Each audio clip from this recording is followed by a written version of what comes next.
Imagine you're a fish, swimming in the deep ocean. It's dark, cold, you can barely see. And then, from the shadows, something drifts toward you. It's pink, flabby, its snout juts out like a blade, and its jaw, oh God, its jaw sits back in its skull, hidden, waiting, and then it lunges. The jaw explodes forward, extending outward like something from a horror movie. Teeth everywhere, no warning. This is the goblin shark, a living fossil from the depths. A creature so bizarre, so unsettling, that when scientists first caught one, they thought it was a mistake, a deformity, something that shouldn't exist. But it does exist, down there, in the lightless trenches where pressure crushes and nothing is as it seems. This is the story of evolution's strangest nightmare, the shark that time forgot. Let's go deep.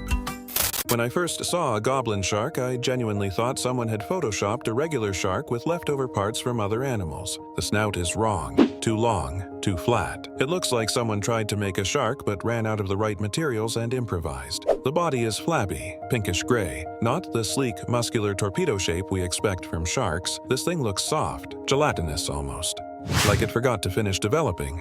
And the teeth, oh, the teeth, long, needle-like, jutting out at odd angles. They don't fit neatly in the mouth. They stick out like broken glass. Some point forward, some curve inward. It's a mouth designed by a sleep-deprived committee. The goblin shark, Mitsukarina ostoni, if you want to get fancy, was first discovered off the coast of Japan in 1898. A fisherman hauled one up and probably screamed. It's been called a living fossil because it's the only surviving member of the Mitsukarinidae family, a lineage that dates back 125 million years. It swam alongside dinosaurs, and unlike most of its relatives, it didn't go extinct. It just kept going, surviving, unchanged, in the deep. But here's the thing, we barely know anything about it.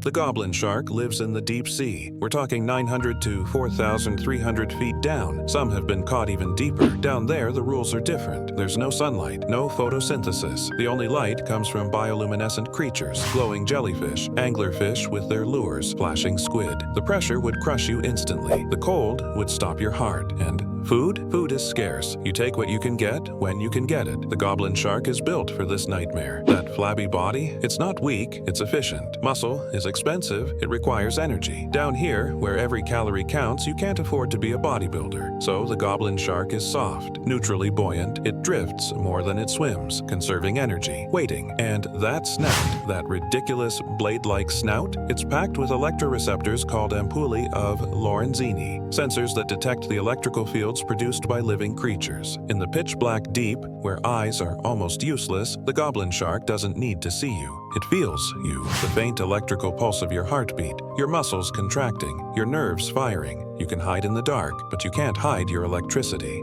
Okay, let's talk about the jaw, because this is where the goblin shark goes from weird to absolutely unhinged. Most of the time, the goblin shark's jaw sits back in its skull, relatively normal, relatively chill. But when it's time to feed, the jaw launches forward. The entire jaw, teeth and all, shoots out of the mouth like something from Alien. It extends forward, creating a vacuum that sucks prey in while the teeth clamp down. It's called jaw protrusion, and lots of fish do it to some degree. But the goblin shark? It took that concept and cranked it to 11. A bass might extend its jaw a few millimeters. The goblin shark extends its jaw up to 10% of its body length. That's like if you could shoot your mouth 3 inches forward off your face to grab a sandwich. And it's fast, blindingly fast. The whole motion, detection, extension, bite happens in a fraction of a second. Imagine you're a squid, drifting in the dark. You sense something nearby, but it's not moving. Not threatening, just there, and then snap. A mouth you didn't see coming is suddenly wrapped around you, teeth everywhere, pulling you in. The goblin shark doesn't chase, it doesn't need to. It ambushes,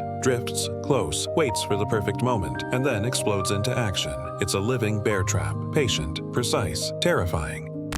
Here's the frustrating part. For all the nightmare fuel this shark provides, we know almost nothing about how it actually lives. We've only ever seen a handful of living goblin sharks. Most of what we know comes from dead specimens. Sharks accidentally caught in deep-sea fishing nets, already dead by the time they reach the surface. We don't know how they mate. We don't know how long they live. We don't know their population size or their range. We don't even know if they migrate or stay in one area. There could be thousands of them down there, or hundreds, or they could be critically critically endangered and we'd never know. The deep ocean is the largest habitat on Earth, and it's the least explored. We've mapped more of the moon's surface than the ocean floor. Every time a goblin shark is caught, scientists scramble to study it. They measure, they dissect, they photograph, trying to piece together the puzzle of this creature's life. But it's like trying to understand a person by looking at a single photograph. You can see what they look like, but you don't know their story. And here's something that keeps me up at night. The goblin shark has been around for 125 million years. It survived mass extinctions, climate shifts, the rise and fall of entire ecosystems, but it might not survive us. The goblin shark isn't targeted by fishermen. No one's hunting them.